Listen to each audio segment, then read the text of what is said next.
What's up?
All right.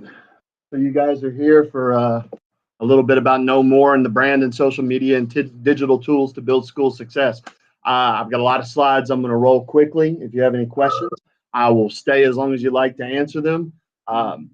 This is my most passionate thing that we talk about here. And more is what we do and how we use social media to showcase the success of our students. So here we go. So we are Marion C. Moore, the Marion C. Moore. We are the largest A1 school in Jefferson County, Kentucky. We are unique in our 612 configuration. We represent 44 countries on campus. We're about 38% white, 40% black, 22% Hispanic Latino, 16% ESL, 16% ECE, 85% free and reduced lunch. We got a mobility rate of close to 20%. And we retained that 93% retention at 8th grade, means that they stayed with us in high school. So we retained 9 out of 10 kids that stayed with us in high school. As of today, since I was hired in 7/1/16, we have hired 129 staff members because we hired 3 last week. We have never been fully staffed, although we are the closest we have ever been right now. I only have 5 vacancies, where this time last year I had 21. This time the year before that, I had close to 50. We have 2,168 students, 233 employees, 7 assistant principals, 6 counselors, 160 certified staff. We are a priority middle school. We are teetering on priority at high school, but we are on the come up, and we are an academy model high school. And we are proud to say, as of this year, the only school in the district that was similar configuration to us that beat us in our MAP gains was Barrett Traditional, which is a selective enrollment school. So we were pretty psyched about that. The community we serve has not always had the highest opinion of our school, especially in the last decade. We're getting exponentially larger. We're getting more diverse, more impoverished, and a little more traumatized. I have about 283 reside kids that are out on selective enrollment. But for the most part, we serve Highview and then the 9th Street and Taylor Boulevard corridor. Our staff attrition has been devastating, but not anymore. We're keeping people now. Our families, kids, and community, they don't really care about K-Prep, standardized testing, distinguished status, priority status, any of that. They want to know that we care about our kids and that we're preparing them for their future self. One of our biggest issues on campus, like many of us, we have a trauma problem and we have a self-belief problem. This is my community right here. So if it's pink, it's mine. So more there in Highview, and then more there downtown in the 9th Street to Taylor Boulevard corridor in that area. This is a map of the gun violence in Louisville and how it affects my students. If it's highlighted by the yellow right there, that means we probably had a kid in the building that was attached to it in one way, shape, or form. Either it was done to them, participated in it, knew a family member, somebody in the community. Obviously, you can see how that impacts our culture. These were the homicides in Louisville. If they're highlighted, we had a student that was connected to them.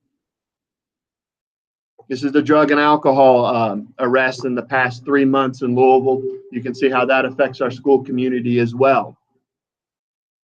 This is some of the stuff you would Google about us about 2 years ago that you would find if you typed in more traditional, Marion C. Moore, Louisville. You would see some pretty negative stories about habitually truant kids jumping on police cars.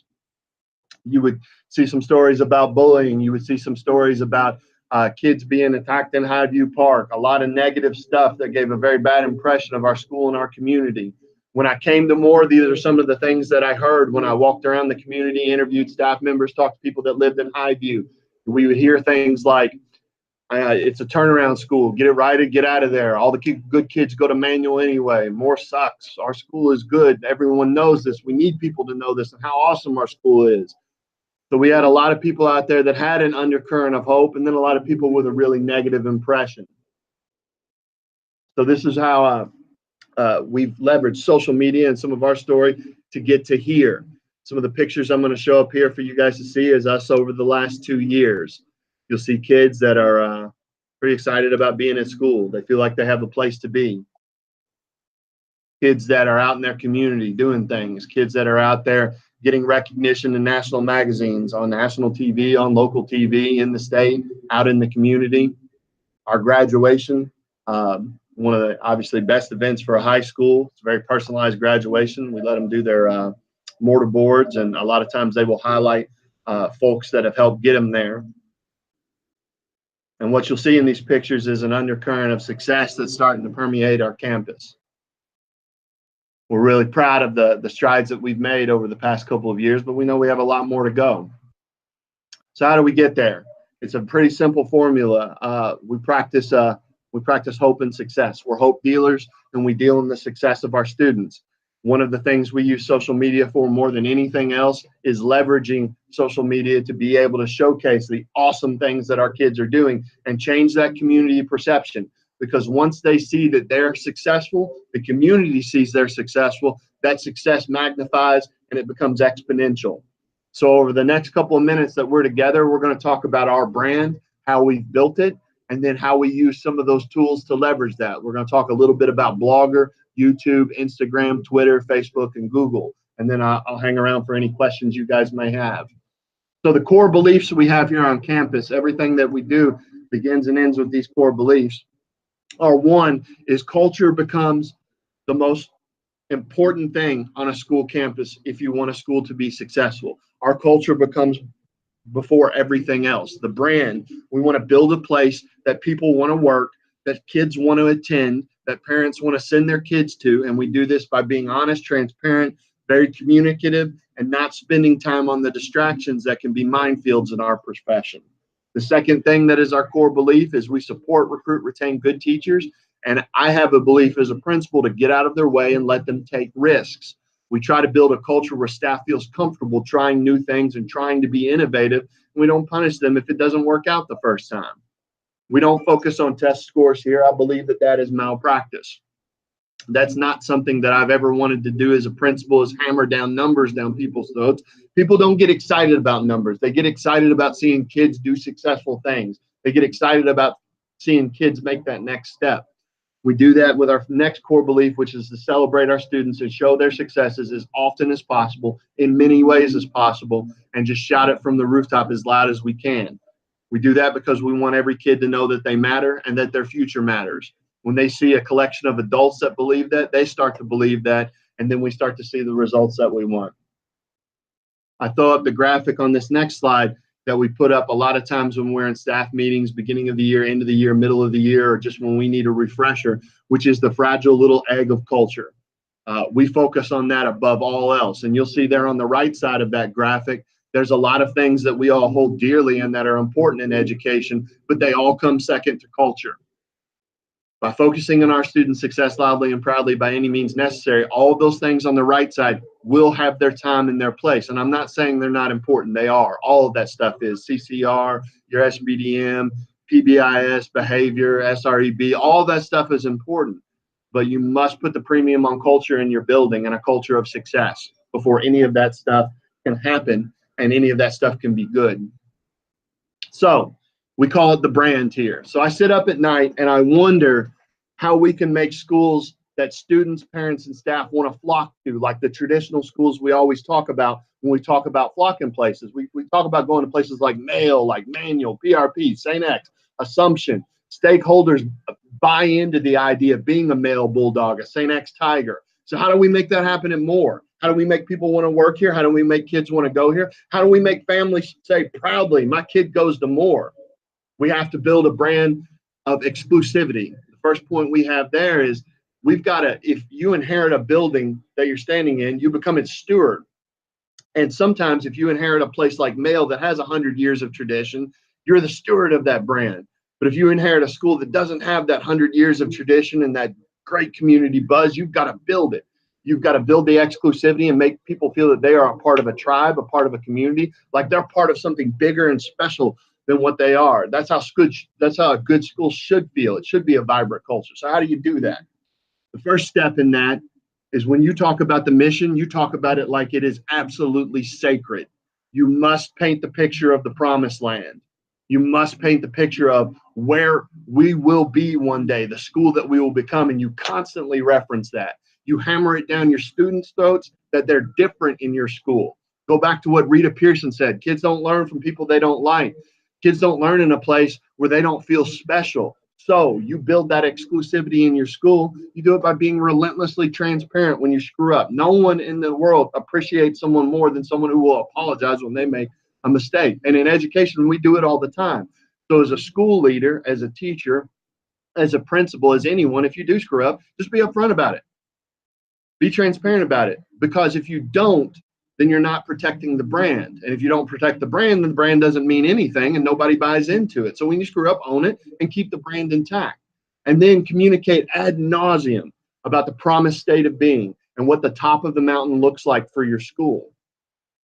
So you can start by doing this in interviews. One of my favorite interview questions that I do on every interview that we've done, and we've interviewed close to 450 people in the past 2 years, is the second question I always ask is, what do you know about us?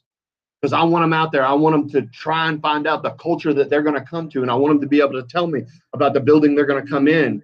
And then I want to ask them, why do you want to work here in this place? Why this place? Why do you want to apply your trade here? And then what do you bring to the table that is going to help make our school the destination school? Even if it's a hard sell, it won't be after you're done hiring, because if they know the second they walk in for that interview that they are coming to a sacred place where work is being done, they're going to buy into that brand and they're going to build that brand and they're going to build it with the classroom next to them, the kids that they have, and that exclusivity becomes something that is just sacred on the campus. So you have to protect it. You have to model a disposition that negative talk about the school is wrong and immoral, and that practices in social media. Don't put up with the garbage out there. Don't buy into it and feed into it. On social media, it's nothing but positive and nothing but showcasing the good things that the kids are doing. Speak positively about that mission and vision. Model and explain it to staff and stakeholders until they get it just driven into their brain, and create a sense of protection around that brand and keep it exclusive. The second part of that, and something we've had some success with, is hashtagging. We all know how to hashtag, but I'll tell you what, one of the best things we ever did for the school was hashtag no more. And we did that because we wanted the community to know more about our kids, know more about our school, and know what we were really about, not that negative garbage that you would see if you Googled us. We wanted to replace that. We have to tell our story. So no more for us represents what we want the city of Louisville to know about our school. We don't want them to see them jumping on cop cars or ball batting kids or being chronic truants. We want to fix those things, but we want to showcase the kid that we had this year that was a national merit semifinalist, which has never happened in more. That's a big deal. We wanted people to know about that, and we've got to put that out there. We've got to refuse to let the narrative be about a handful of kids that made poor choices. So how do you do that? You got to drown it out. You drown out that negative with literally the easiest thing to do in the world with social media is just leverage it to start believing in the exclusivity of your school. The catch to this is, and where I see schools sometimes fail, is you've got to do it all the time. I borrowed this from LaRue County years ago, about a decade ago. I went to LaRue County and I walked around, and there on the walls were like posters of kids doing some of the smallest things right. And I asked the principal, I'm like, what's that about? He goes, here, we want to celebrate everything. It's not just the 36 on the ACT. It's the kid who got the 17, but the first time he took it, he got an 11 on it. We want to celebrate everything. So that hashtag becomes a curating point for all the successes of your school and all the little things. And you've got to be relentless about it, and you've got to get a bunch of people involved in it. If you check out our hashtag, you will see thousands of tweets from teachers, community members, students, showcasing the good things that they do, which then creates the next step of the brand, which is buzz and visibility. One of the easiest things to do to change community perception is create buzz is say yes to hosting everything in your building. Get them in there. Literally right now, as I give this presentation to you, I've got like 200 classified folks for the district. They called me and said, can we host our classified institute here? Absolutely. Come to more. Come see the school. Come see what we're about. Come walk down the hall and you can see the stuff that our kids have done. Even though, you know, we're in the middle of cleaning up the building and getting ready for next year, say yes to everything and then get used to saying yes to anything that gives students voice. We really keyed into Idea Fest and going out to High Tech High this year and doing the Young Playwrights and a couple of interfaith festivals because it was just small opportunities for our kids to get out there. And what they would see is our kids being successful, our kids would be doing awesome things, and then they would hear Marion C more with them. They'd be like, man, that place is really on the come up. The next step of the brand and visibility is connect it with the past of your school. The Alumni Association becomes a sacred thing, especially for a high school. You've got to invite alumni to every sporting event that you've got. Invite them back for band nights. Create a special night just for them. Don't ask them for money for at least a year when you do that. Just invite them back. And if they played tennis for 1 year in 1976, invite them out to midcourt, give them a hot dog and a Coke, and then they become stewards of the brand and they start that buzz and visibility. Open up your school and give them tours. When you paint something, rebrand something, show it to them. Don't tell it to them. Invite them in. Showcase what's going on. And then they become these folks that, well, I graduated there in 81, but that place is rocking now. And that next step is you've got to plaster that brand on absolutely everything that you can think of. Every communication you send out, you'll see at the bottom of this presentation, that big splash there, #NoMore. We put it on everything. Take some time and study politicians who are on message. In the era of school choice, we must be in a position to market what makes our school worthwhile to our communities. There's a lot of options out there. We want them to come to the public school that's in their neighborhood because it's the best option for them. So a simple test for you as a school leader, as a principal, as a teacher, as whoever, is explain a special program in education, some advanced math and science place. You can probably do it in 30 seconds or less. Can you do that for your school? If you can't, then you need to think about the message that you're sending out there that is the elevator speech of your school that creates that buzz and that visibility. The last step of the brand that we found success with is symbology. We really, really, really hold these two symbols on our campus sacred. The first one is the logo. The second one is the crest. The logo and the crest represent two different things on our campus. That crest is our official academic crest. We only use that on things like diplomas, on really special recognitions. It becomes a thing that is very exclusive. The shield we put on everything because it looks cool and kids like it. We just put it on our front marquee. But we want that brand on everything. When we did elementary wrestling at a couple of our feeder elementary schools, we ponied up the money to give every single one of them a t-shirt with that shield on the middle of it. Now I've got all these little kids running around Highview and around Newburgh wearing my shield, knowing that eventually they're going to be future Mustangs. The second one that we do here, which we borrowed from Ohio State, was when we talk about our school, we are the Marion C. Moore because we are exclusive. We are the Marion C. Moore. You come on our campus, you'll see a lot of wayfinding banners and apparel. The wayfinding stuff is so cheap to do if you've got a screen printing company or you've got someone that can do it in the neighborhood. It's really easy to do, and it really creates a nice, good look on the campus.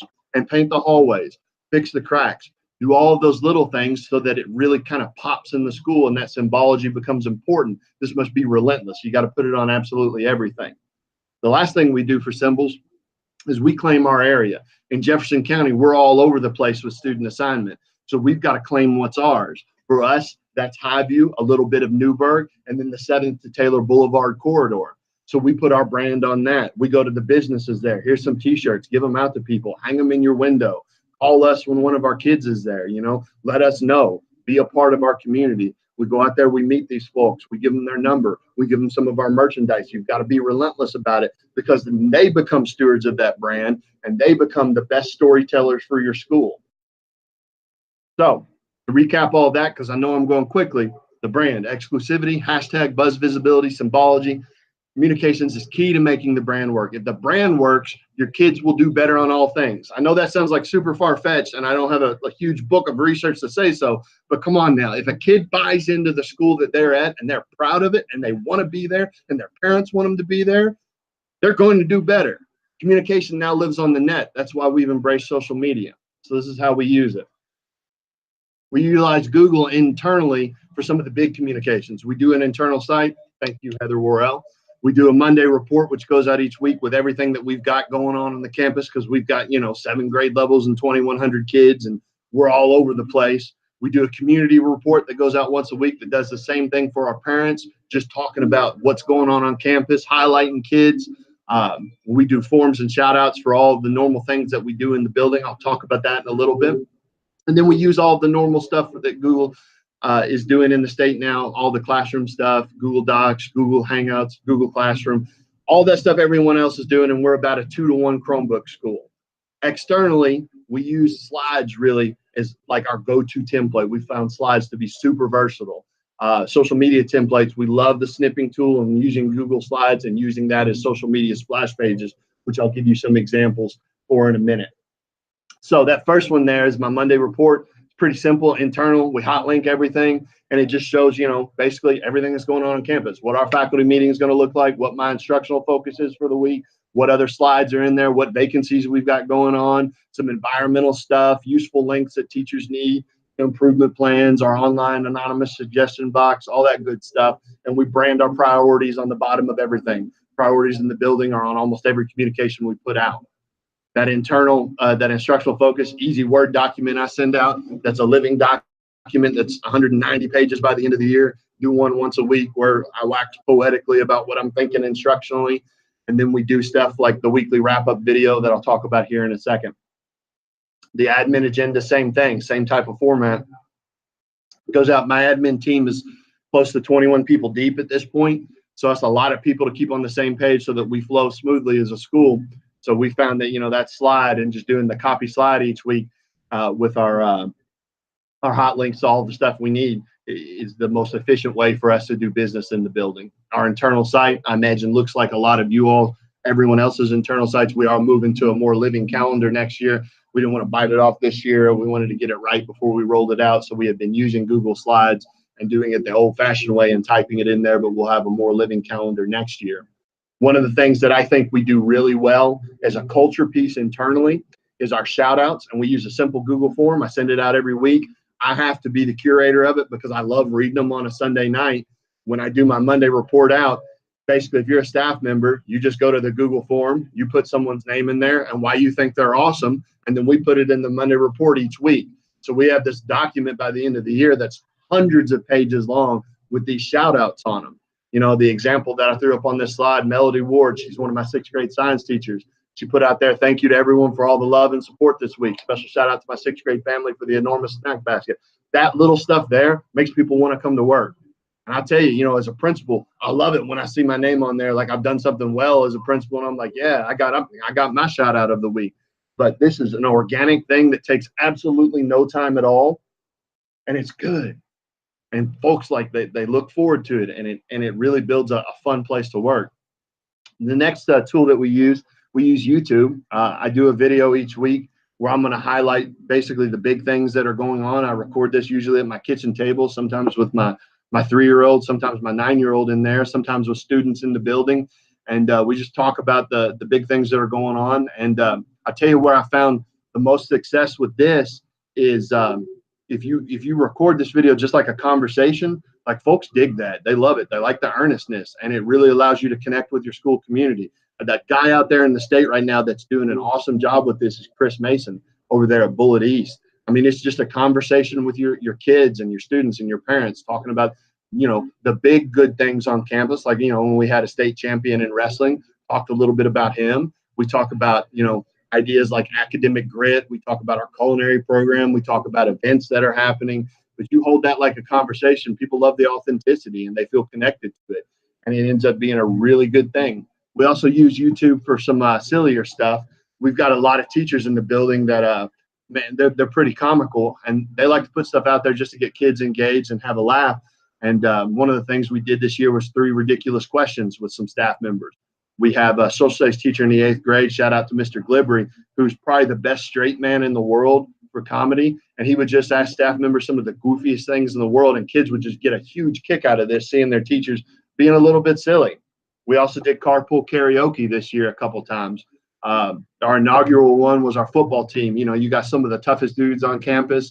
out there with their coach sitting in his car, and they're doing a celebration and singing it as a group. And, kids get a kick out of that, and they retweet the heck out of it and showcase it on Instagram and stuff like that. And they enjoy that thing, and it allows them to be a part of the school in a way that, any kid can be involved in that and be a part of that. So we found some success with YouTube.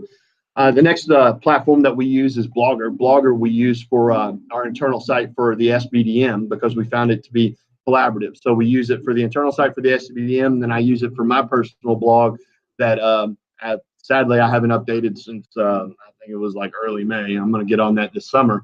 But that SBDM site, we find a lot more engagement with our SBDM parents and then our parents outside of SBDM, because it's an easy site for them to go see the agendas. We try to project agendas out 6 months to see all of our policies and procedures, to see our minutes. And then we also do an update, which is not the official minutes, which is the update's just like a bullet point after we have a meeting. Hey, we covered these things. The official minutes will be out later. And then our members and when their terms are up, and our community engages with that a lot easier. Now, Facebook we all use, but what I found is, number one, really the only people that are left on Facebook is about like the people who are 35 and older. Like, not a lot of kids are on Facebook, so you're connecting mostly with parents and grandparents there.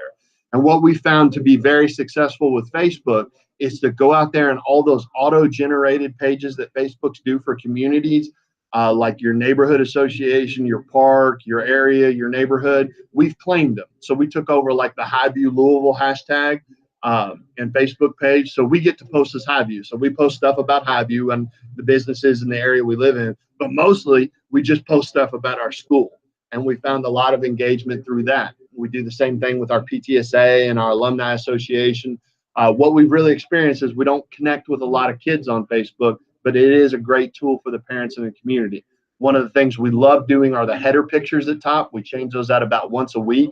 And there are kids in this building who will be like, what do I got to do to be on the header picture? And we'll be like, do something awesome, and we'll make you the header picture. And the example of the slide there is my basketball coach and some of his young men. He got an award from the Louisville Metro Council. So for a week, him and his boys were the header up there. And they got a lot of pride in that. When band went and did a competition, they're the header. When we had our senior, our graduation, they're the header. And we change that out each week, and kids pay attention for that. Instagram is the platform we've been exploring most this year because this is where the kids are at. We found that most of our students are on Instagram. It's the easiest way to connect with them. It's a visual medium. So we try to do a lot of things out there just to connect with the kids. We try to do some things that are a little silly. We like to do some of the memes regarding ACT. You've got Batman and Robin up there. We did ACT Saturday prep. So it's like, I don't need the ACT. Well, you need to show up this Saturday, and you got Batman smacking Robin in the head, and kids have a laugh at that, or they're like, oh, you're corny. But then we have, 140 kids that show up for Saturday ACT prep, and that's a big deal for us. So obviously it's putting in some work, and it's working. This is the platform we know the least about, but we're probably having the most fun with. It's great for quick event promotion. And like I said, right now we understand it the least, so we're going to do some more development on that. And I'll also say, as a caveat, most of our social media problems with our kids come from Instagram. That's where you find a lot of the cyberbullying and the mess talking and the fake profiles. But we can bury our head in the sand, or we can say we can utilize this platform for something that's worthwhile. So that's what we're going to do. Now, the place that we live and that I think we've had our most success is Twitter. So I'm pretty sure we're over 100 Twitter accounts at this point. We've got a Twitter account for just about everything. We got a Twitter account for our deeper learning team, for our most of our teachers have Twitter accounts, more TV news, the high school co-op, myself, all of that. We found that there still are a lot of kids on Twitter. They still utilize it a lot. A lot of parents are also on Twitter. It's a great quick medium to do things. We don't force any of our teachers to do any of this. What we find, though, is they want to embrace it because they want to be a part of it and connect with folks in an authentic manner.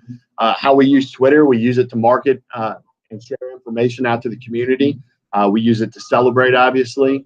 We use it to share information for our kids. They don't live in the world of passing out a piece of paper and taking it home.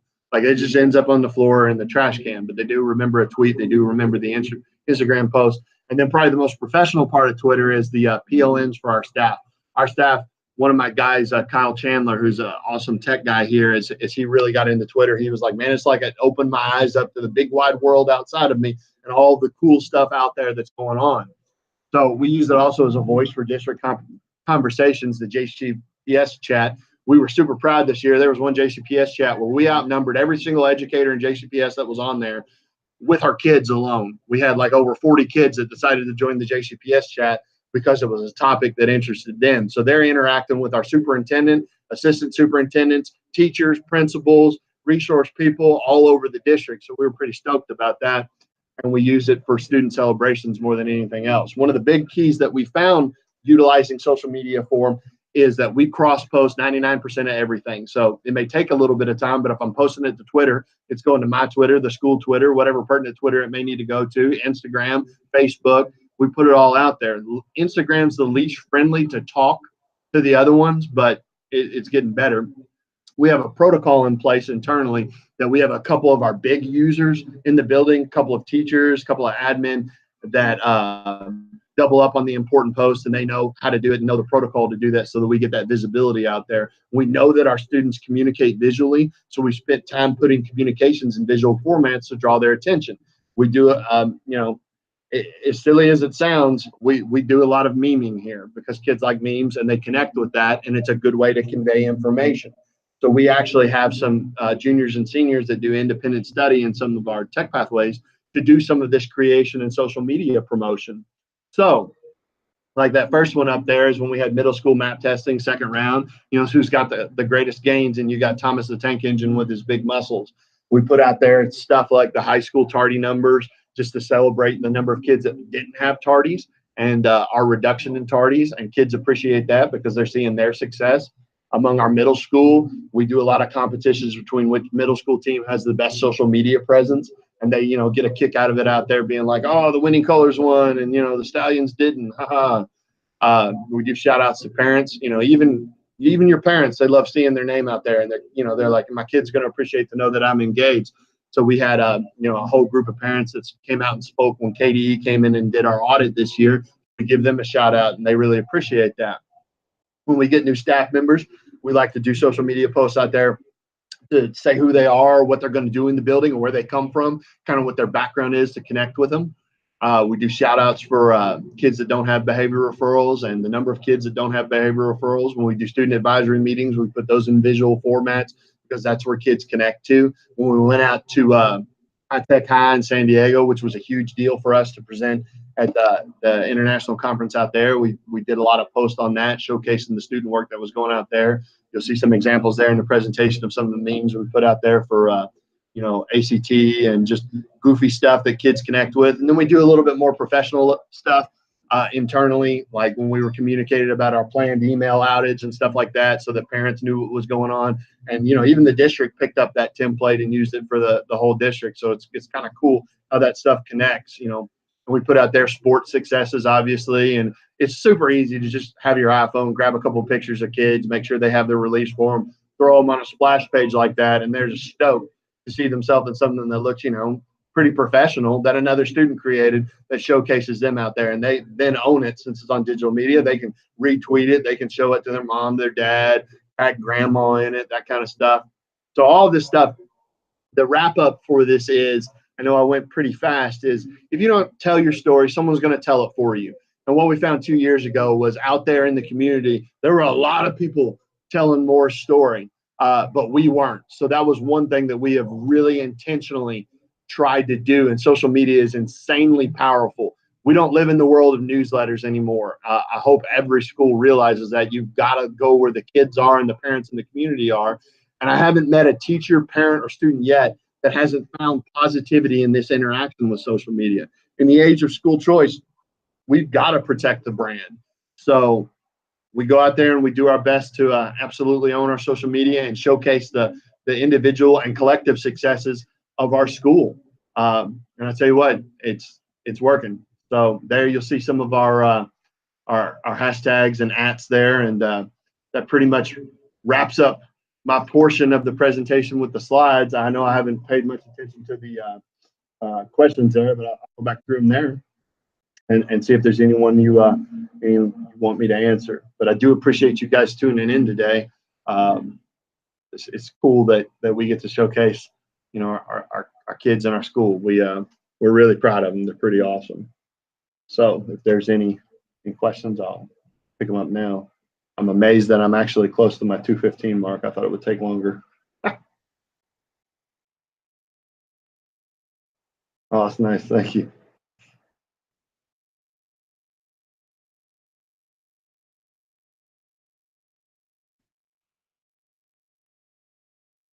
Mom jeans of social media. That's not wrong. I guess when I say closing thoughts before I pull off the air here, it's just something that I think every school's got to do well, and districts have to do well, because we have so many just naysayers out there and negative folks about public ed and just education in general, and it's incumbent upon us to change that narrative. I mean, we have, all of us in all of our buildings, awesome kids that are our future, that are doing some amazing things, and I firmly believe that when we showcase kids being successful, and they see their peers being successful, and they see themselves being successful, that just magnifies, and they want it. If a kid is mired in negativity, they're going to be negative, but if they're mired in the positive, they're going to be positive, and not that false positive, the real positive of I put in work, I tried, I made the effort, I succeeded, or I got close, and I'm going to keep trying. And that's where that's the message I think we need to send as educators. But social media is an outstanding tool to do that. We've been fortunate here. We were just on CNBC last week, where they were showcasing our kids, and we have one of our seniors on there. And I'm watching this young woman, and she's presenting like she's a 35-year-old CEO about her school, and it's awesome to see. And those are skills she's going to take with her for the rest of her life. And now when I go out in the community and people see me wearing more gear, they're like, "Oh man, that's a good school." And it's like, yeah, you're damn right it is. We doing everything we can. It's easy when you got awesome kids. So there you go. Thanks, Nick. That's good, man. Get fired up. It's good stuff. If you don't have passion for this job, you shouldn't do it. We gotta be fired up. Um, I really appreciate you guys tuning in today, and I want to give a shout out to Melody Stacy. You're pretty awesome. I hope to actually meet you in person one day. Faith Stroud, thank you for the opportunity, and of course, anything in Kentucky Digital, you're going to have to mention Heather, Brooke, and Elaine. They're pretty awesome rock stars, and glad to have them in the state, and also glad to have Heather here in JCPS. So, all right, guys, I appreciate the time today. Thank you. We'll see you later.